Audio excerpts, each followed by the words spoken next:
3-4 দিন ধরে কিন্তু বাবা বাড়িতে নেই, তাই কিন্তু এখন এই বাজার করার দায়িত্বটা আমার আর দিদির মাথার ওপরে পড়েছে। হয়তো একটা ছেলে থাকলে তার ওপরে এই দায়িত্বটা পড়তো, যেহেতু বাবার কোনো ছেলে নেই তাই কিন্তু বাবার মেয়েরাই বাবার ছেলে।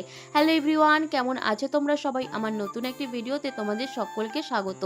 সকাল সকালই কিন্তু বাজারে এসেছি যাতে সব টাটকা টাটকা জিনিসই বাড়ি নিয়ে যেতে পারি। আর একটু সকাল সকাল করে বাজারে গেলে কিন্তু একদম ফ্রেশ টাটকা সব কিছুই তোমরা পাবে। মানে ধরো ওই সবজি থেকে শুরু করে মাছ থেকে শুরু করে সব কিছুই তোমরা একদম ফ্রেশ পাবে। ওইদিকে তো সবজি কেনা হয়ে গেছে, তারপরে চলে এসেছি মাংসের দোকানে।